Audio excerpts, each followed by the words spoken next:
Nayanthara number 1 நடிகராக இருந்த நிலையில் இப்போது அவருக்கு படங்கள் சரிவர அமையல. பாலிவுட் சென்று ஜவான் படத்தில் வெற்றி கொடுத்தாங்க.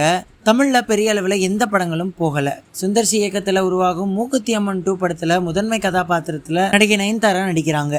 இந்த படத்தை பிரம்மாண்ட பட்ஜெட்டில் ஐசரி கணேஷ் தயாரிக்கிறாரு. சமீபத்தில் இந்த படத்திற்கான பூஜை பிரம்மாண்டமாக தொடங்கப்பட்டுச்சு. இதில் நயன்தாரா, குஷ்பு, சுந்தர்சி, மீனா, தொகுப்பாளினி, டிடி, ரெஜினா மற்றும் பலர் கலந்து கொண்டாங்க. எப்போதுமே தனது பட விழாவில் கலந்து கொள்ளாத நயன்தாரா மூக்குத்தி அம்மன் 2 பட விழாவில் கலந்து கொண்டது பேசுபொருளாகியிருக்கு. இந்த சூழலில் மூக்குத்தி அம்மன் 2 பட விழாவில் மீனாவை உதாசனப்படுத்தி விட்டதாக இணையத்தில் ஒரு செய்தி பரவி வருது.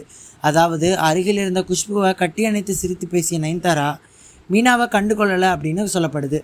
இதனால் நயன்தாராவை விமர்சித்து பலரும் இணையத்தில் வருத்தெடுத்துட்டு வராங்க. மற்றொரு புறம் நயன்தாரா அப்படியெல்லாம் செய்யலை என அவரது ரசிகர்களும் கமெண்ட் செஞ்சுட்டு வராங்க. இந்த சூழலில் மீனாவின் சோஷியல் மீடியா ஸ்டோரி பலரின் கவனத்தை பெற்றிருக்கு.